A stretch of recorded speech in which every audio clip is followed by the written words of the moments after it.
സംസ്ഥാനത്ത് മഴ മുന്നറിയിപ്പിൽ മാറ്റം. അതിശക്തമായ മഴയ്ക്ക് സാധ്യതയെന്നാണ് മുന്നറിയിപ്പ്. തിരുവനന്തപുരം, കൊല്ലം ജില്ലകളിൽ ഓറഞ്ച് അലർട്ടാണ്.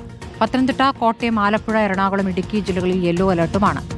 സ്വാതന്ത്ര്യ സാജു വിവരങ്ങളുമായി. സ്വാതന്ത്ര്യ, ഇപ്പോൾ മധ്യ കേരളത്തിലും തെക്കൻ കേരളത്തിലുമാണ് ശക്തമായ മഴയുണ്ടാവുക എന്നതാണോ മുന്നറിയിപ്പ്?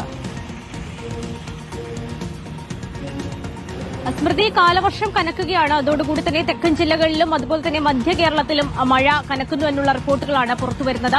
ഇന്നിപ്പോൾ മഴയുടെ ഒരു ഇത് പ്രമാണിച്ചുകൊണ്ട് 2 ജില്ലകളിൽ ഓറഞ്ച് അലർട്ട് നൽകിയിട്ടുണ്ട്. അത് തിരുവനന്തപുരം ജില്ലയിലും അതുപോലെ തന്നെ കൊല്ലം ജില്ലയിലുമാണ് നിലവിൽ ഓറഞ്ച് അലർട്ട് നൽകിയിരിക്കുന്നത്. ഈ ജില്ലകളിൽ വരും മണിക്കൂറിൽ അതിശക്തമായ മഴയ്ക്കുള്ള സാധ്യത ഉണ്ടാകുമെന്നാണ് കാലാവസ്ഥാ വകുപ്പ് അറിയിച്ചിരിക്കുന്നത്. അതുപോലെ തന്നെ കൊല്ലം, ആലപ്പുഴ, പത്തനംതിട്ട, എറണാകുളം, ഇടുക്കി ജില്ലകളിൽ യെല്ലോ അലർട്ടും ഇന്ന് നൽകിയിട്ടുണ്ട്. അങ്ങനെ മുഴുവൻ 7 ജില്ലകളിലാണ് ഇന്ന് മഴ മുന്നറിയിപ്പുള്ളത്. നാളെയും ഇപ്പോൾ തിരുവനന്തപുരം മുതൽ ഇടുക്കി വരെയുള്ള 7 ജില്ലകളിൽ മഴ മുന്നറിയിപ്പുണ്ട്. അത് യെല്ലോ അലർട്ടാണ് നൽകിയിരിക്കുന്നത്. കഴിഞ്ഞ ദിവസങ്ങളിലൊക്കെ തന്നെയും വ്യാപകമായി മഴ ലഭിക്കുന്നുണ്ടായിരുന്നു. പ്രത്യേകിച്ച് തെക്കൻ ജില്ലകളിലൊക്കെ തന്നെയും ഇന്നലെ വൈകുന്നേരത്തോടു കൂടിയാണ് മഴ ഒന്ന് കുറഞ്ഞത്. പ്രത്യേകിച്ച് തിരുവനന്തപുരത്തൊക്കെയും വലിയ രീതിയിലുള്ള മഴയാണ് കഴിഞ്ഞ ദിവസങ്ങളിൽ ലഭിച്ചുകൊണ്ടിരുന്നത്. അപ്പോൾ ഈ ഒരു പശ്ചാത്തലത്തിൽ ഈ മലയോര മേഖലകളിൽ താമസിക്കുന്ന ആളുകൾ ജാഗ്രത പാലിക്കണമെന്നുള്ള ഒരു നിർദ്ദേശം കൂടി ഇപ്പോൾ പുറത്തു വരുന്നുണ്ട്. സ്മൃതി, നിലവിൽ ബംഗാൾ ഉൾക്കടലിൽ ഒരു ന്യൂനമർദ്ദം സ്ഥിതി ചെയ്യുന്നുണ്ട്. വരും മണിക്കൂറിൽ ആ ന്യൂനമർദ്ദം അതിതീവ്ര ന്യൂനമർദ്ദമായി മാറാനുള്ള സാധ്യതയുണ്ട്.